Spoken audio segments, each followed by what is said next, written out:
spy isn't as glamorous as I thought.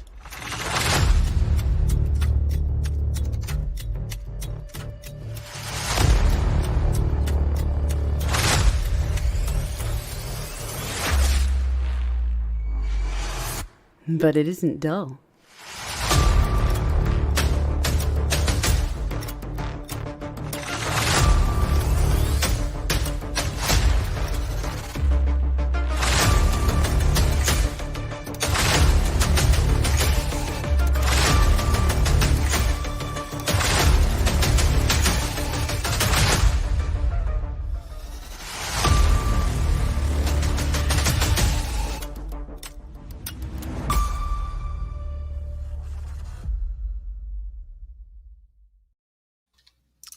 Hello, everybody. Welcome to this kind of new and improved live stream.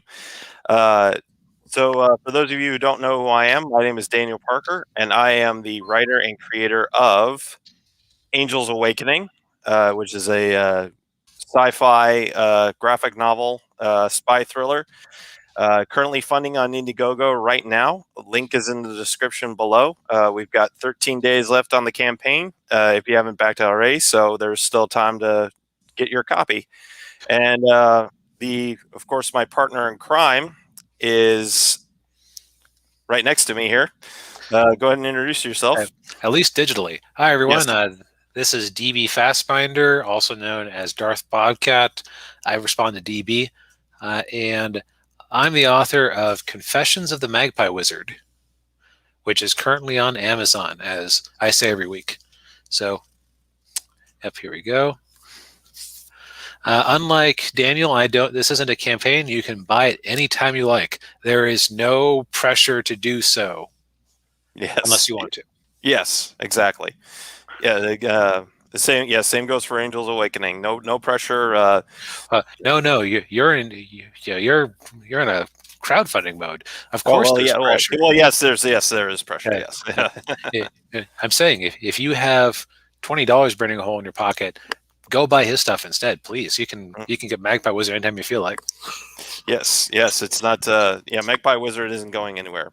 So what Bobcat and I are saying, both of us are saying, is buy my book, buy my book, buy my book, or at least buy his book, buy his book. That too. Before we get into the topic of the stream, if my computer will cooperate with me here. Okay, so Bobcat had something he wanted to say before we. Yes, so you might notice that the title of this podcast is How to Write a Story. Now, that isn't actually what I suggested Daniel call the episode, because Daniel believes in grammar and not memes. Yes. Because I was going with, how do I shot web? Because what I was trying to get across, and again, this is my fault for not explaining myself, and he would, the word a belongs there because I'm a writer. Yes. Who understands English and grammar and such, and not 2000s era memes. Yes. But what this is basically, I would say we're both, we've both been writing for a bit. We're not any big successes. So this show is kind of about things you can do to get out of your own way. Yes. Because it took me forever to actually finish a story. I don't know what Daniel's history is with writing, but it's one of those things where writing is easy enough to do once you, again, just get out of your own way. Yeah, I would say that's in my case that's also very true. And want to quickly say hello to Serena and Changus. So hello, guys. And once again, my computer is deciding not to cooperate with me right now. I need that Windows 11 that they just leaked earlier this week. Yeah. and my screen is completely frozen. Okay, here we go. Yeah, so I may have to. Well, all right. Well, anyway, hello Serena, hello Changus. Good to see you both. And but yeah, to circle back to the topic, yeah. So basically, I kind of had the same issue. Mainly, I think with me, it was more of, can I actually write a story? Am I creative? Do I have enough of a creative mind that I can actually do that? Or am I just like, it was kind of interesting. I actually went to the dentist today, and I was talking with him about my comic book, and he actually backed it, by the way, which is really cool. But Sorry, who backed it? my dentist. Oh, nice. Yeah. So, but anyway, he was, we were talking about writing and everything, and he said, well, my idea of writing is, like C spot, run, and so I kind of, and it just dawned on me, like, if I'm writing a story, I'm like, does it come across that way? And I think that was kind of the issue I had too, is just like, am I really, is this really something I can do, or am I just, am I gonna sound like writing for a 4-year-old? Which, mind you, 4-year-olds need books too. There's a market for that. True. Probably not about psychic spies in tight catsuits, but no. or magical high schools. Yes, with demons and wizards and stuff. Yeah. Probably a little bit too much for the Blue's Clues crowd. Yeah. But yeah. Oh, sorry. Go ahead. No, I was continuing to agree. Yes. Yeah. So and just put this up here with what Serena's saying. She's having trouble writing a scene for her book. There. Yeah, I would agree with that, Serena. Yeah, if you get stuck on a scene or a page, it's best to just kind of leave it and then go and work on another part of the book. Because yeah, if you get stuck on it too long, then you kind of lose a little bit of your momentum. Yep, and so I have kind of a rough bullet list of things, and and in no particular order, and that's a good one to start with. Yeah. First one, get over the idea that you're going to make the best, perfectest thing ever on the first try. Mm-hmm. You will suck at first, because even though, like most of us, especially those of us with desk jobs of some sort, spend a lot of our time typing things out. So you might think, oh, writing is like second nature. But for a lot of people, it's kind of like the difference between, well, I mean, drawing is just picking up a pencil and putting it on paper, right? Mm-hmm. There's a craft to it. There's a style to it. There's and you're gonna have to grunt it out. Kind of like have you ever seen somebody draw a thing a day where they start off being able to barely hold a pencil straight, and by day 100 you're like, holy crap, you can actually draw stuff. Mm-hmm. Yeah. I think I don't know. I have seen that. Yeah. It's writing. Yeah, and writing's very similar. Yep. So and for Serena's thing, I will occasionally go, okay, this is a scene that I need to have happen, but I don't know right this minute the best way to do it. So I'm going to write almost a placeholder scene. Like, it's a scene where it's functional enough and the things that need to happen, but I know as I'm writing it, this isn't my best work.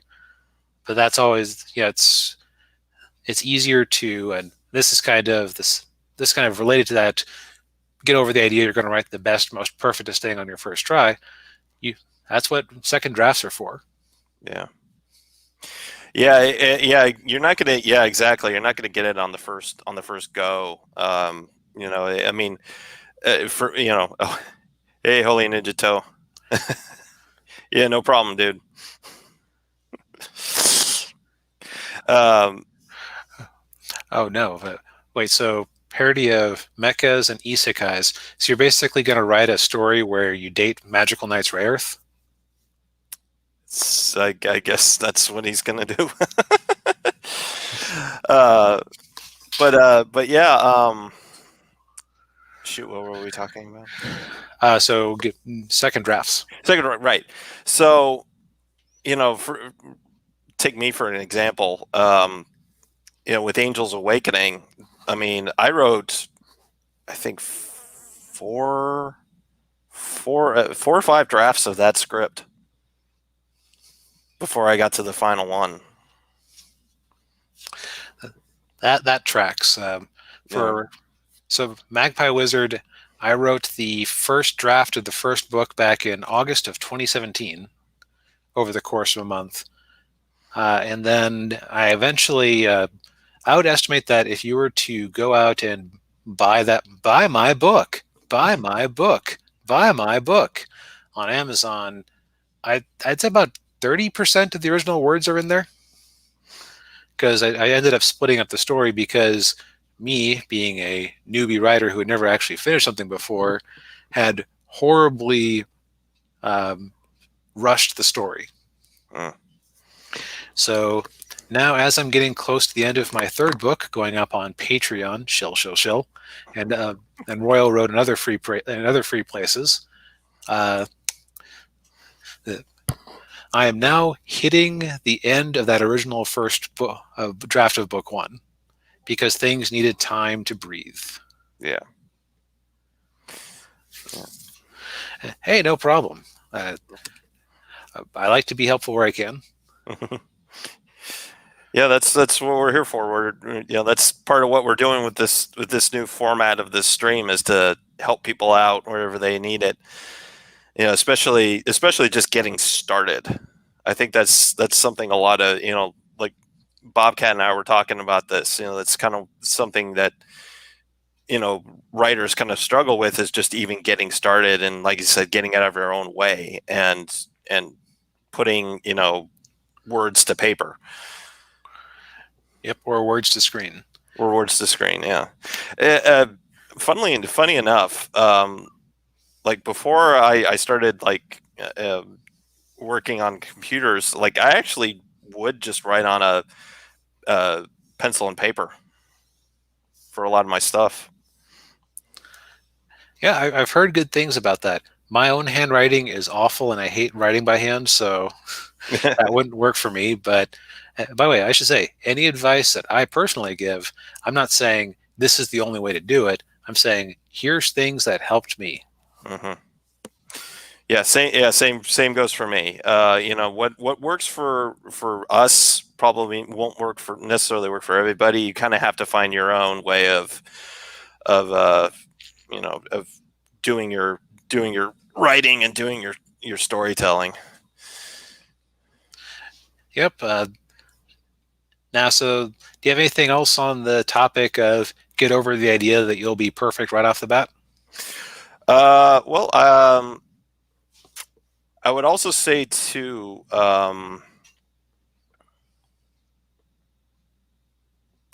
actually, no, I don't have anything else. That's okay. Your commentary is going to be the first right off the bat the first time. Yeah. I had a Joe Biden moment there. Why am I stopping? So anyhow, so the next thing that is, I think that helps to consume media in the genre you're interested in writing in. Mm-hmm. And there's a few reasons for that. And when I say, and this advice would apply for if you're making a comic book, if you're making a novel, if you're an animator, if you're writing a screenplay, kind of get a sense of what's done in the genre so you can play with it. Mm-hmm. Yeah, I would agree with that wholeheartedly. Yeah, if you're gonna do if you're gonna do a space opera, you're gonna have to watch a lot of Star Trek, watch a lot of Star Wars, watch a lot of, watch Battlestar Galactica, or Mm-hmm. any something along those lines. If you're gonna do if you're writing like a murder mystery, read, if you want to write a murder mystery, read a lot of murder mystery novels. James Patterson is a good place to start. Just like you said, consume whatever media in that genre that you have. See what works, and also too, I will say, read and watch some bad stuff too, so that you can see what the bad stuff looks like and avoid it. Yes, and in my case, I think a lot of my stories are me going, "Wow, that was bad, but it could be better." Mm-hmm. It was bad. It was bad, but it can be better. Exactly. Yeah.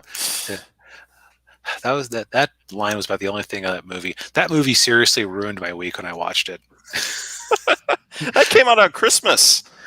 I watched it the week of the Capitol riots, and that was the second worst thing to happen that week to me. Oh, jeez. I was like, I watched it on Monday, and it's like, man, this week is ruined. Nothing else could happen. Yeah. What else could possibly go wrong? Oh, Yeah. uh, I have timing sometimes. yeah, I do too. So, Chengiz has got a question here about writing dialogue. So that could be a whole stream in itself. But Yeah. from where I sit, the one thing you can do to help with dialogue is this is a bit of advice I'm stealing from Aaron Sparrow, who goes on podcasts on Thinking Critical with Wes, and he wrote the Darkwing Duck comics for Boom Studios back in the 2010s, I want to say. Oh God, I just realized we now have to distinguish the current decade we're in from the 2010s. 2010s, yeah. It doesn't feel like it. Yeah. Anyway, back on topic. He said that one of the best things you can do is imagine that you're writing a cartoon and think of an actor you would want to be cast as your character.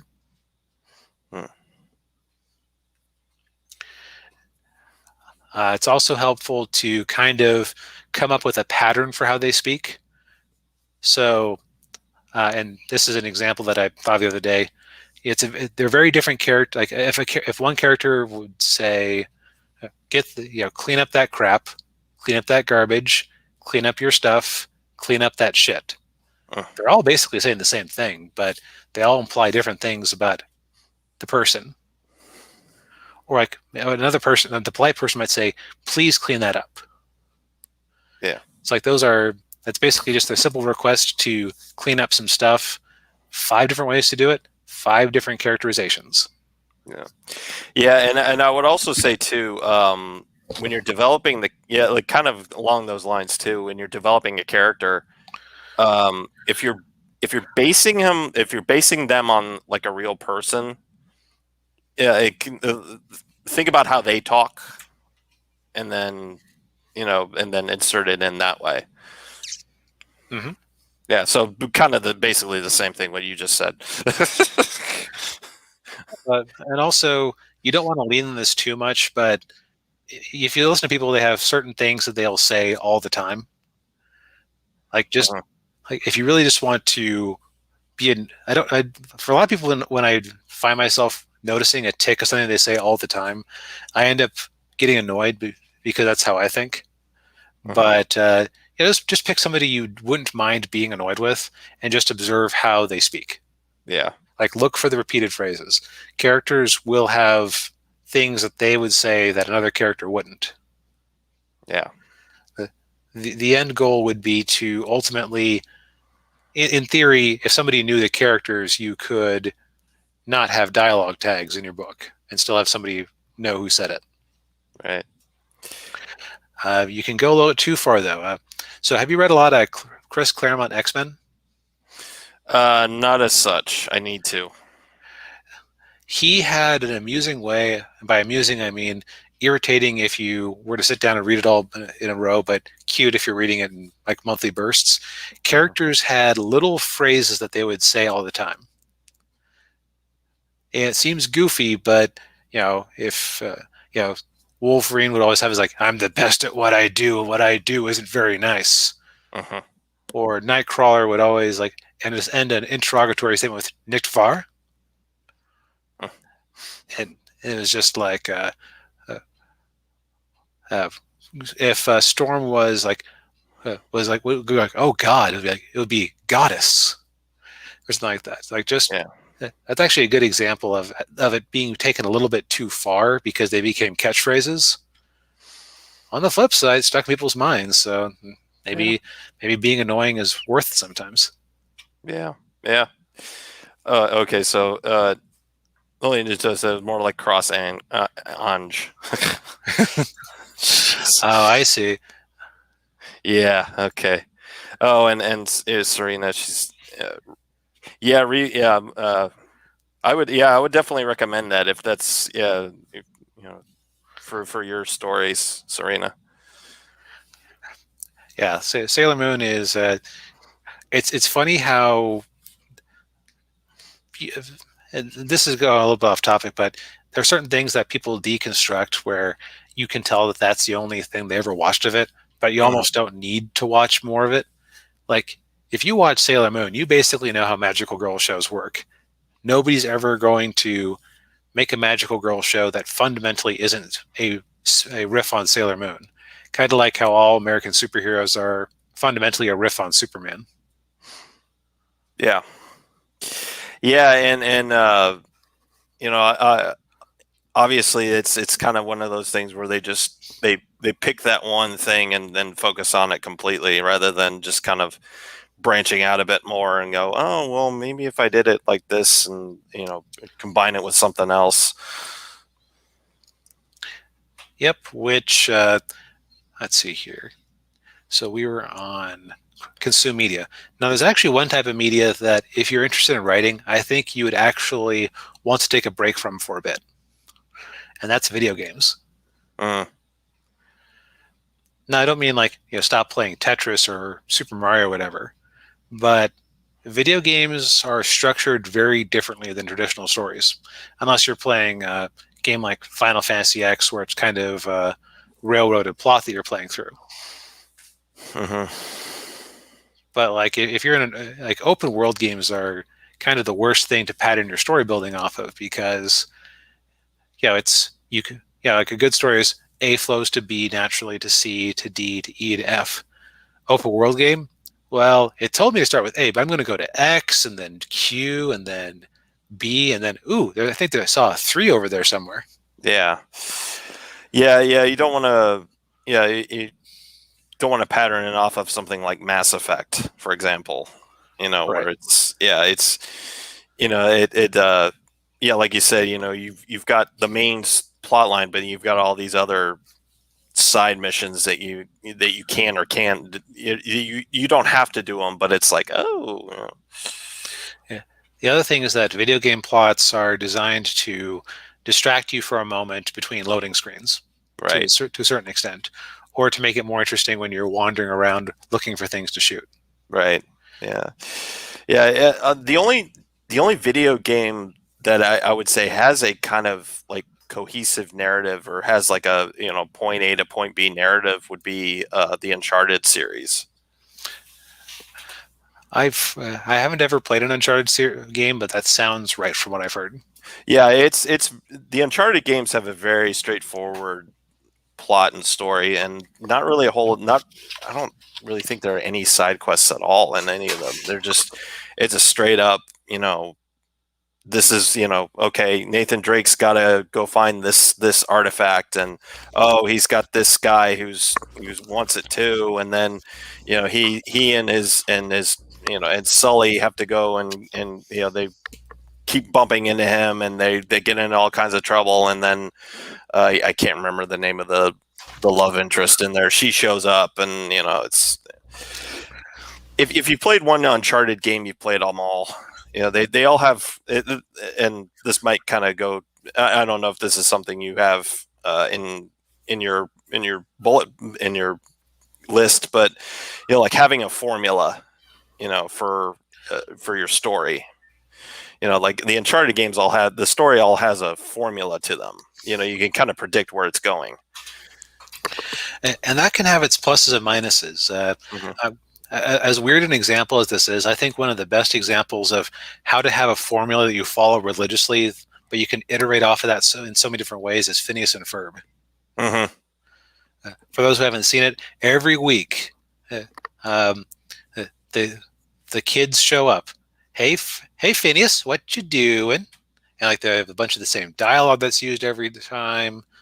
It's always the interweaving plots of the kids inventing something, the older sister trying to expose them to their mom, and Perry the Platypus versus Doofenshmirtz, and Doofenshmirtz accidentally destroys the boy's invention, thus causing it, Candace's plans to fail. Yeah. Yeah, There's a musical number in there, and you might think, well, that's a boring kids show, but no, they do everything from anime conventions to building submarines to going to space and things like that. Yeah. I think my favorite one's the one with the Cheesetopia, and they basically parodied Memento, where they tell it backwards. I don't know if I saw that one. Oh. I bet they'd have a lot of fun with it. Yeah. Curse you, Perry the Platypus. Yeah. So now it takes a lot of finesse to come up with a formula that's that satisfying that you can play around with. But there is something to be said for repetition.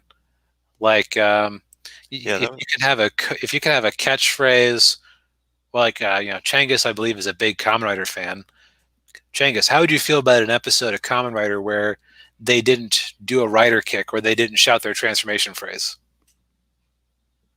Oh, that's what you're there for. You're there for. It's like sometimes I've watched a few of those shows. There are some episodes of Kamen Rider where it's like, man, this is kind of dumb and boring, and then it kind of gets redeemed when they do the thing. Yes. Yeah. So repetition can be good. Formulas can be good, but you don't want to get to. I guess Nathan Drake's gonna lose the thing again, and oh hey, it's a love interest. Yeah. That's So Kamen Rider Saber, it's okay, I guess. They made a Kamen Rider show without the things. Ugh. Yeah. Why not go to McDonald's and ask for escargot? I mean, don't know how they got the Top Gear. Oh, I'm sure it wasn't that hard to get them to do that. Yep. What else have you got there, Bobcat? Let's see here. So next off is the trap of world building. Mm.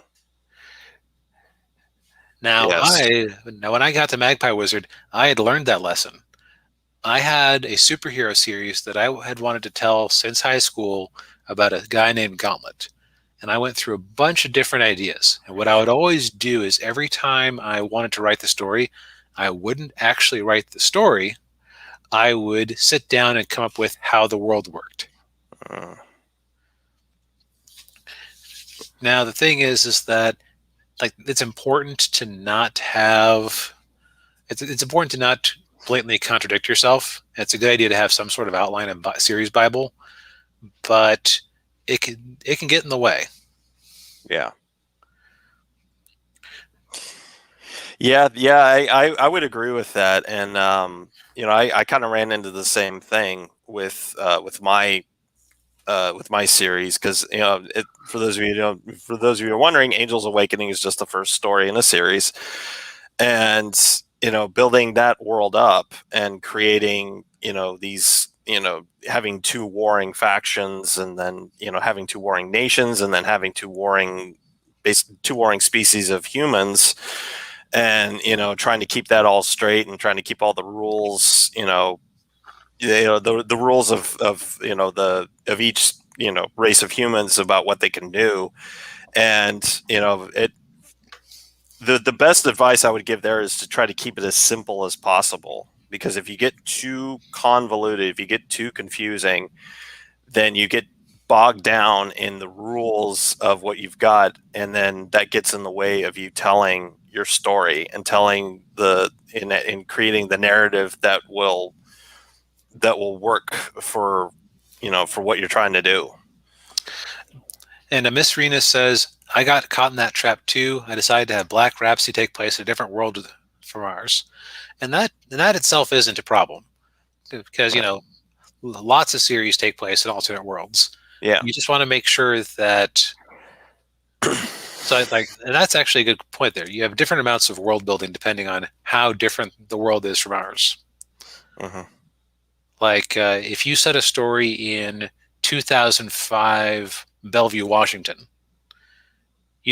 all your research is you basically just have to look up a map of, just pull up an old map, remember what songs were on the radio, remember what technology didn't exist yet. Right. But anybody who lives in America or really any other urbanized place in Europe or East Asia could probably wrap their head around the story. Mm-hmm.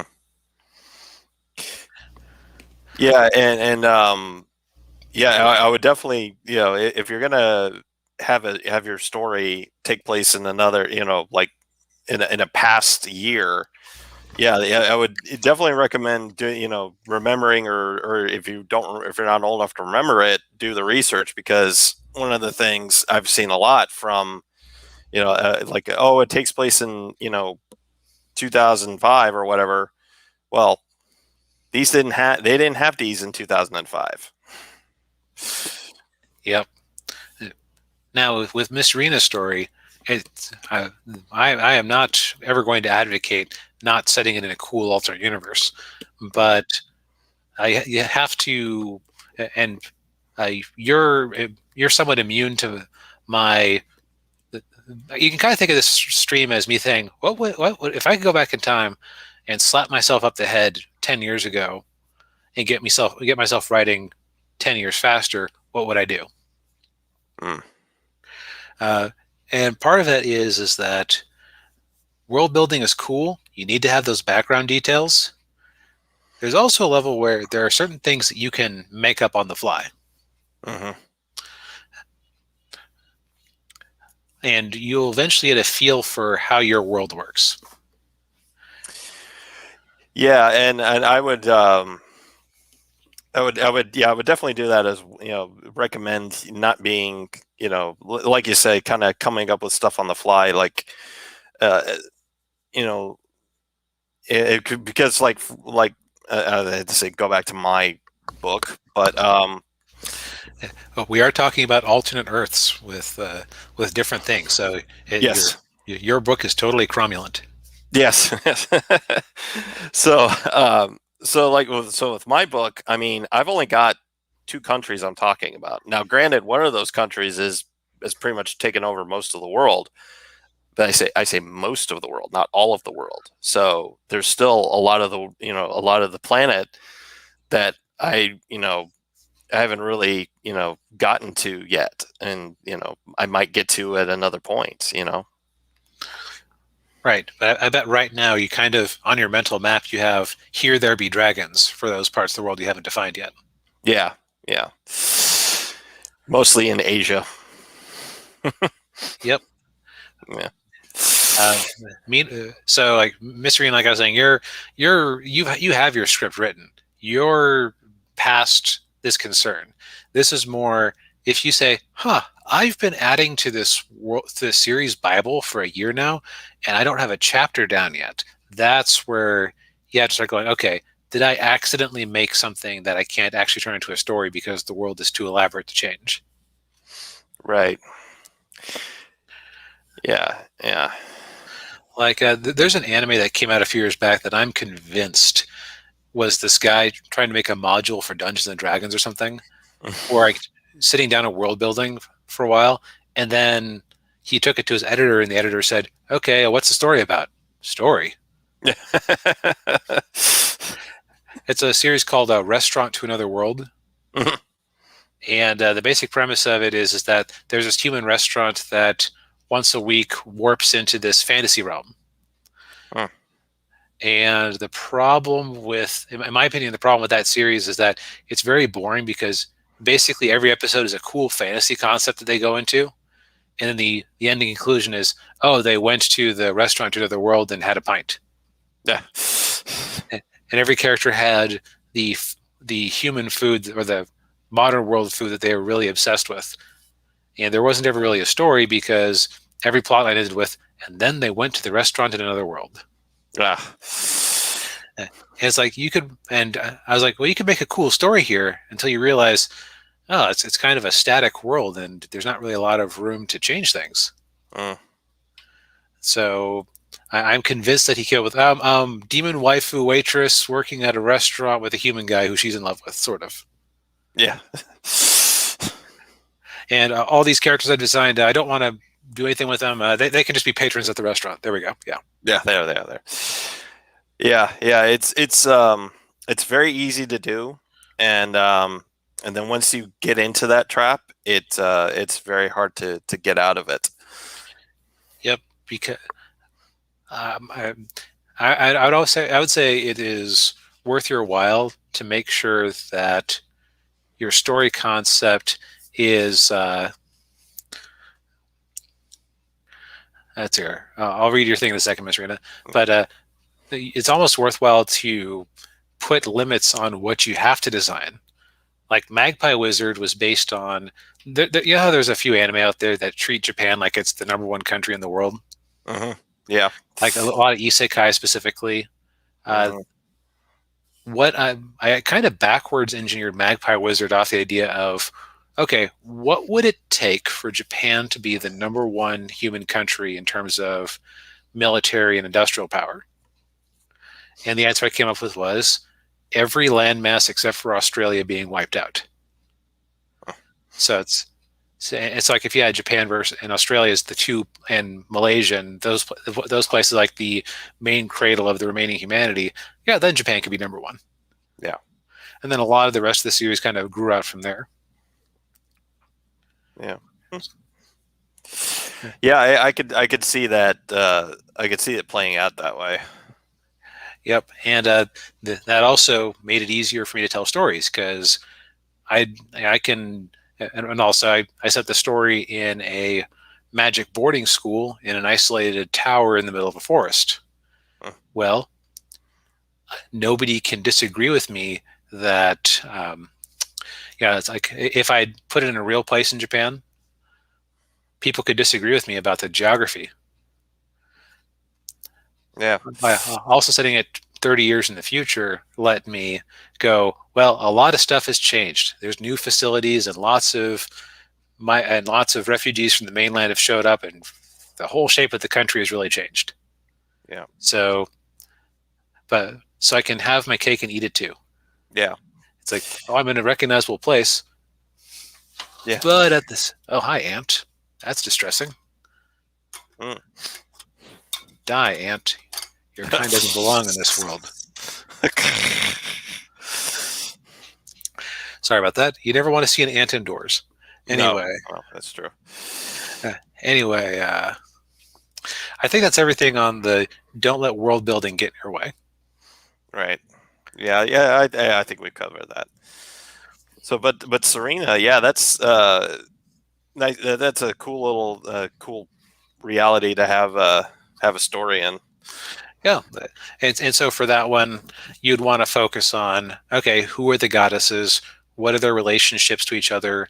And what can the magical girls do? And then the rest of it, and what is the role of the goddesses in the world? You wouldn't want to get into, say, well, if you find yourself getting to, and the mayor of this neighboring city that we don't actually see in the first 5 issues is named Von Guildenstern, and he has 3 children named. Yeah, that's when you're getting too far into it. The story setting is the setting for the story, not a substitute for the story. Yeah. Yeah, I would agree. Yeah, and keep it.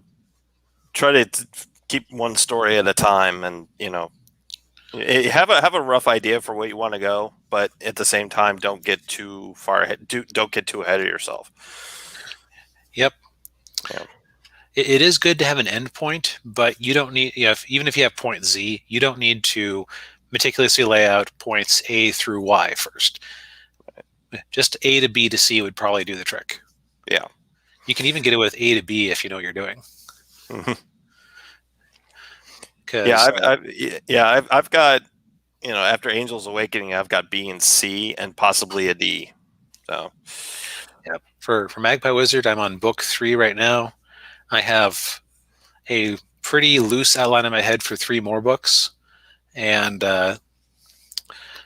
just a few ideas for spin-off stories. yeah. Speaking of that,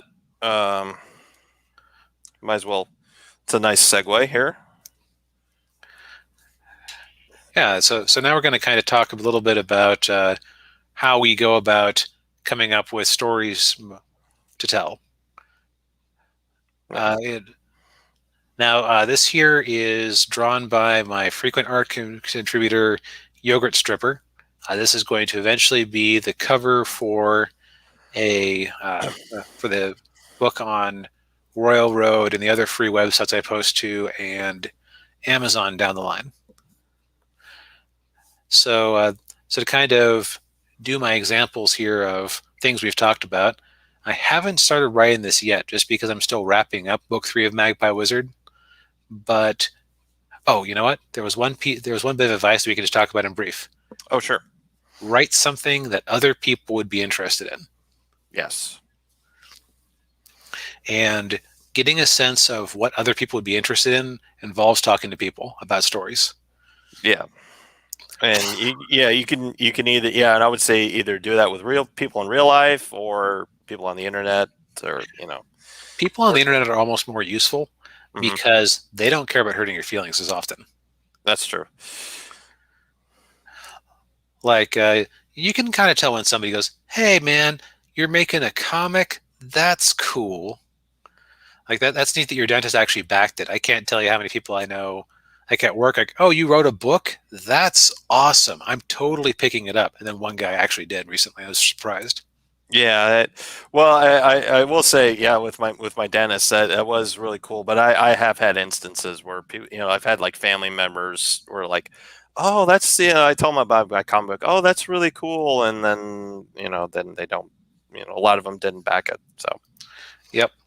And that's, they're not obligated to, but it's just one of those things true. where in real life, people want to continue interacting with you.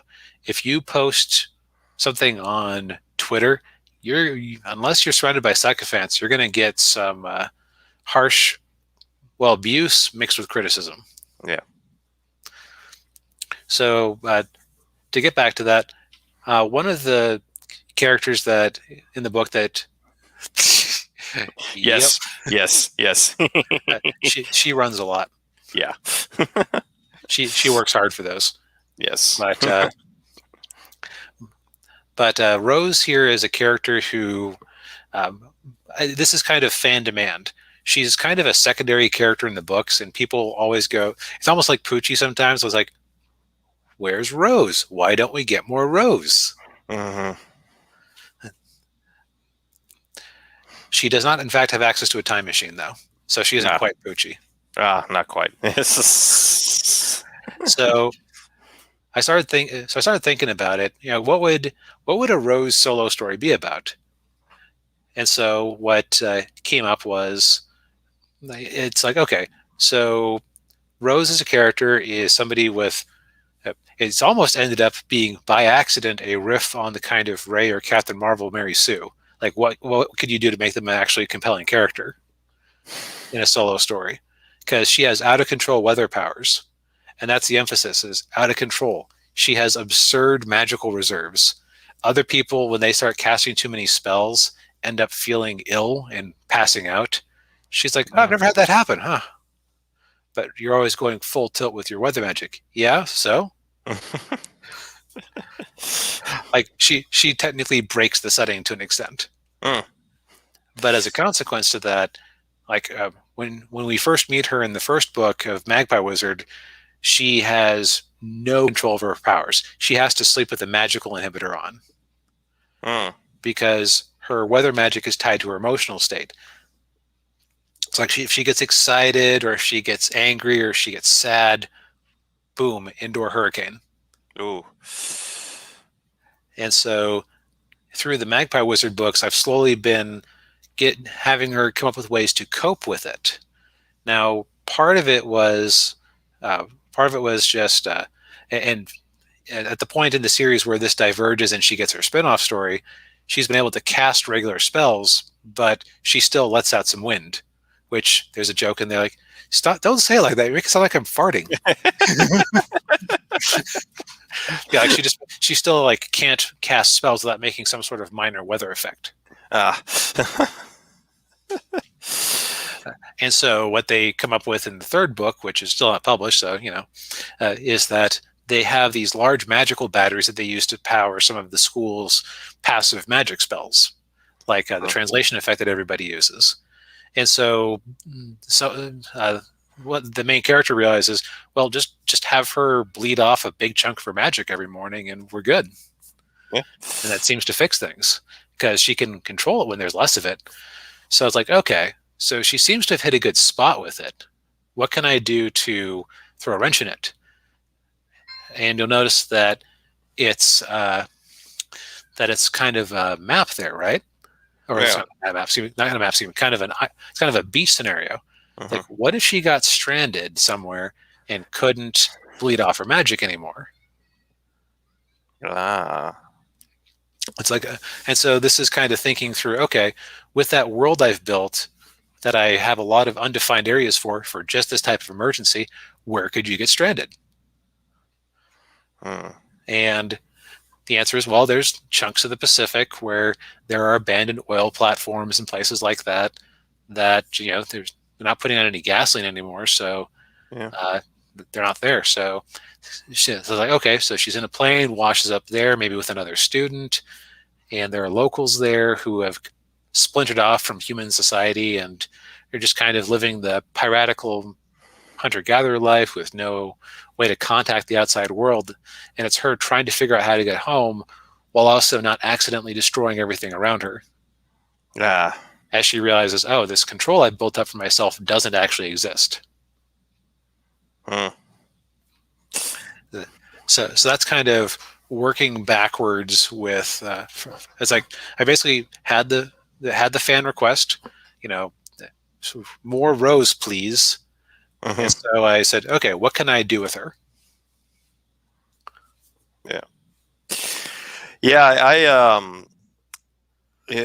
As you were talking about it and describing everything, like that's basically what I had with Angel's Awakening, where although I kind of circumvented it and I didn't wait for other people to say, "Where's more? We want more Jessica." I'm like, well, I'm just going to give you Jessica right now, because I had a feeling like people were going to like her, and so I was developing her backstory, and I'm like, okay, well, there's this other story I've got. It's part of her backstory that would be really cool to tell. So, but sorry, go ahead.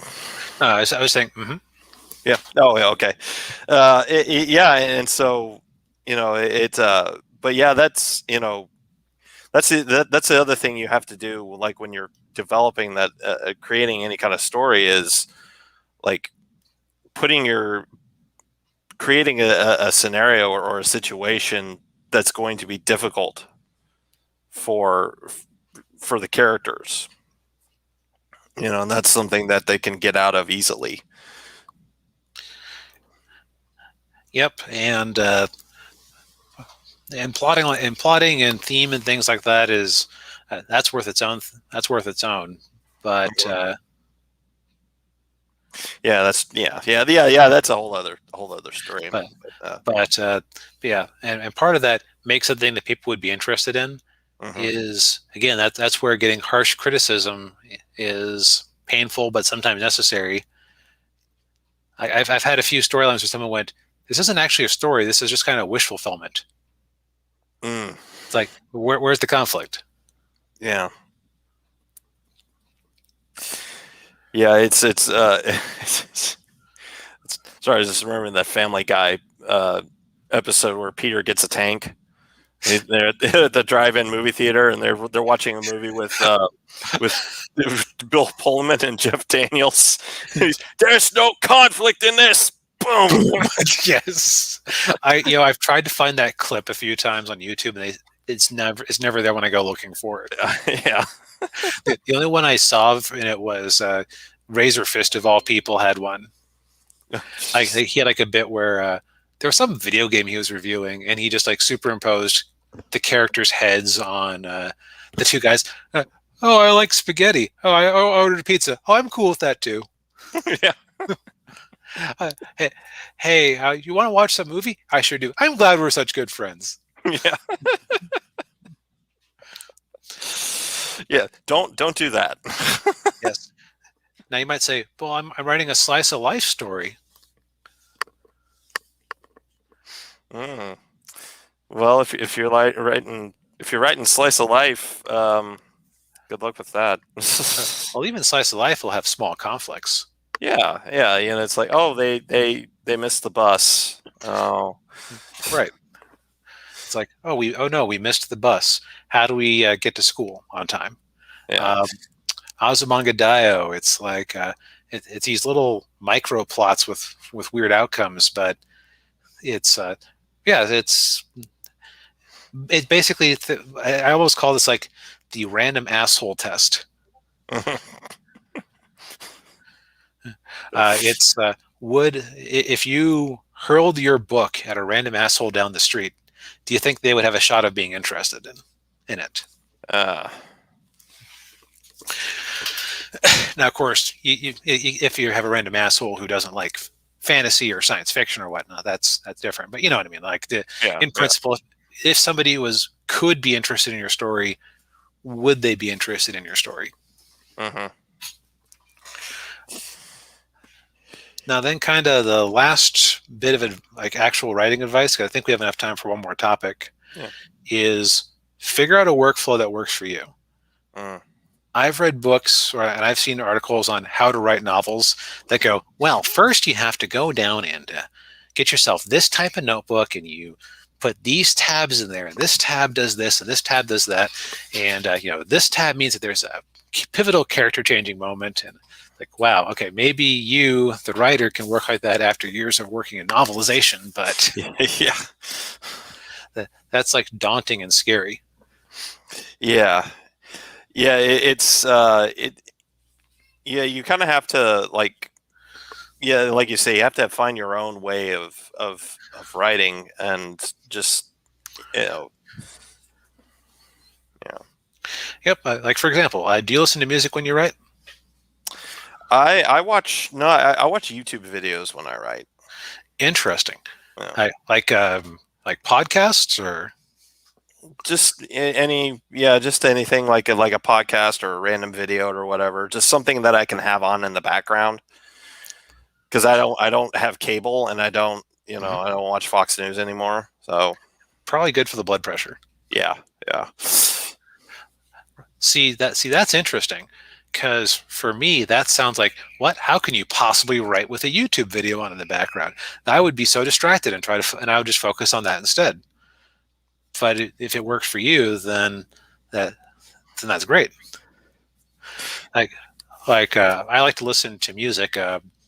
Mostly either I listen to a lot of J-pop because it's catchy and it tends to be a little more like complex musically than a lot of American stuff. Mm-hmm. And I'm not distracted by the words because I don't understand the words except little bits of English peppered in. Yeah. But I've also read advice on writing. Oh, turn off all distractions in your area. Don't listen to music. Don't do this. Don't do that. That is so hard to do. They're really, especially in modern times, there's no place you can go that is just like dead quiet, unless you go to like some deserted beach somewhere. It's even if you're in your house or in your apartment and you've got everything turned off, you can hear your neighbor doing something, or you hear a car starting outside, or whatever, or you're banging on the walls, like. Right. You think you have to deal with a certain amount of distraction. Now, if you find that you can't work with any amount of distraction, get some noise canceling headphones. Um, what I found is that I can increase my words per minute by about 25%. I'll describe how I have that measured in a second. I got myself a laptop. I mean, I have a nice desktop with 2 monitors set up. The trouble with using that for writing is I have a second monitor. On the second monitor, I can have Discord and Skype and YouTube and web browsers and other things that can be distracting. Yeah.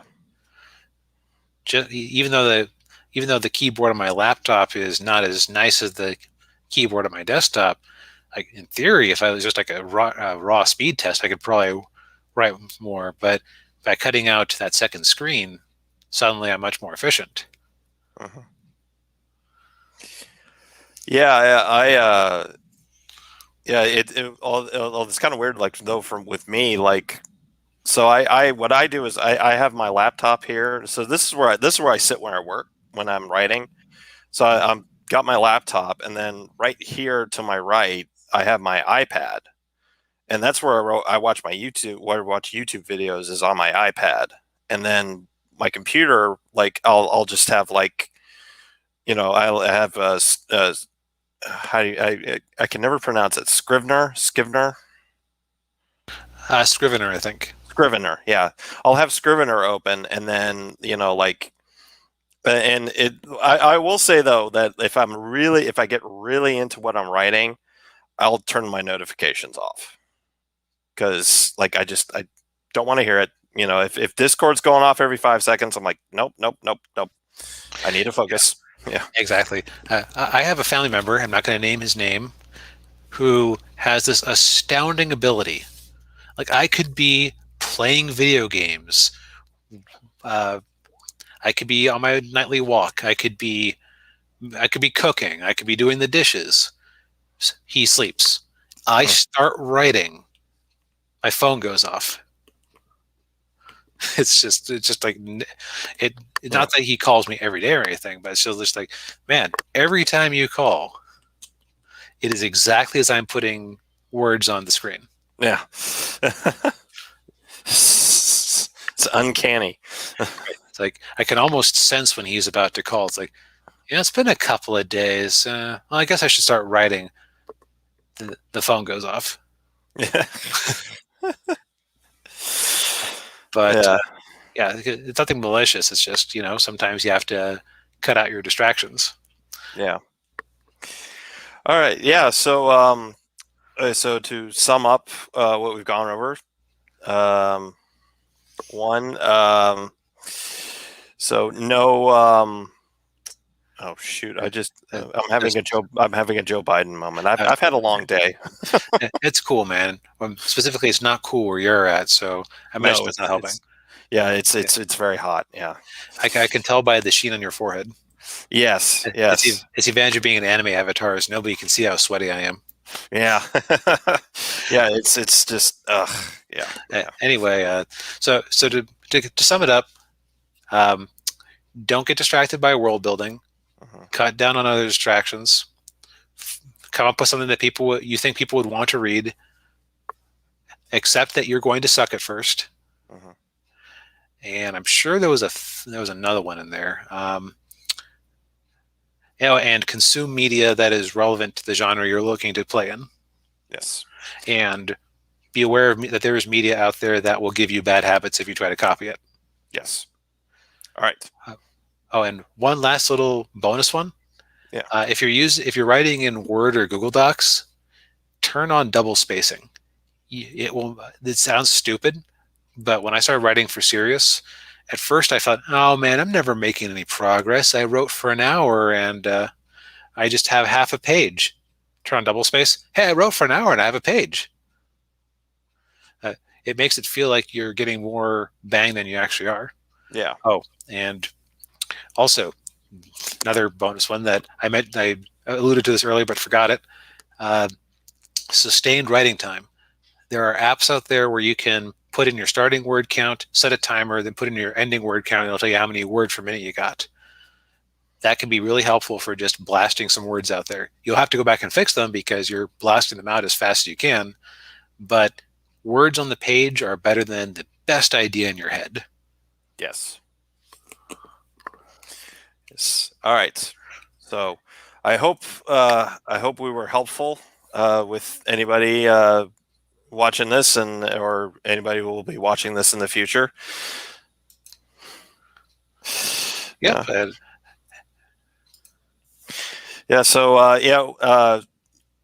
So basically, I think we're going to stick to this format going forward. We'll probably do another topic related to this. We'll obviously Bobcat and I will talk about that. But yeah, this was good. Yep, and then this could cover anything from characterization, outlining. Don't ask me about outlining. I'm terrible at outlining. But world building as more than a don't do too much of it type thing. We could even, if people had said, hey, here's a piece of media, what do you guys think about it? We could even both watch or read it and discuss that, because like we mentioned, sometimes picking apart something bad can be helpful. Right. And I didn't mean to put that up there just yet. As I said, my computer is giving me fits lately. But yeah. Yeah, that's. I think that's all we've got for today. And I know everybody already saw it already, but just a quick reminder: Angels Awakening is up on Indiegogo right now. Link is in the description below, and of course we've got. No, I didn't want to do that. Okay. Bad computer. Yes, bad computer. Well, bad Daniel. Bad Daniel. He's doing a bad job, and he's referring to himself in the third person. The heat's getting to him. Daniel, you gotta at least get to like Ethan Van Sciver Indiegogo numbers before you can become an ego trope. Okay. Yes. Good point. All right. So, Confessions of the Magpie Wizard on Amazon. Yep. Well, I certainly had a good time with this as always. I really enjoy these podcasts because you ever heard of rubber duck programming? I haven't. So it's this idea in programming where, and this can apply to many other things in life, where if you're stuck on a problem, explaining it to somebody else can help.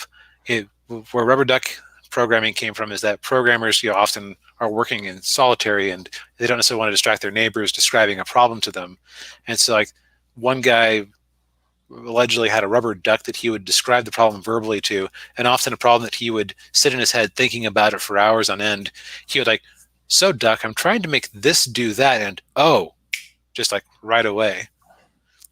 Like it engages you differently to talk about something. So I love talking about some of these story concepts because there's a lot of times when things that were kind of in the back of my head solidify when I get to talk about them out loud. So thanks for the chance. Yeah.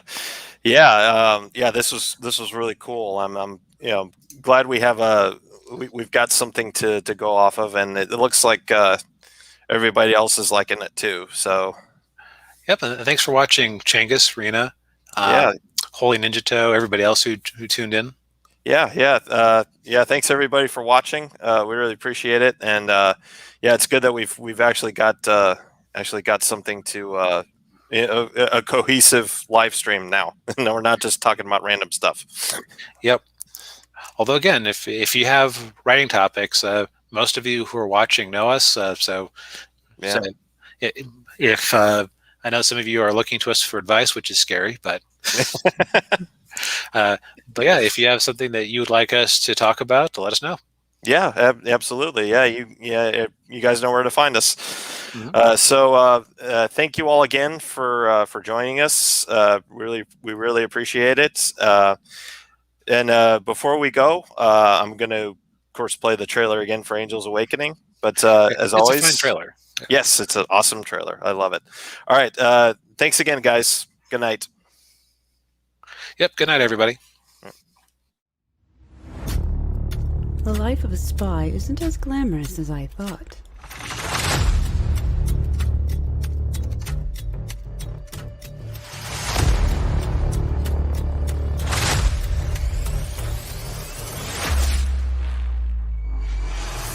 But it isn't dull.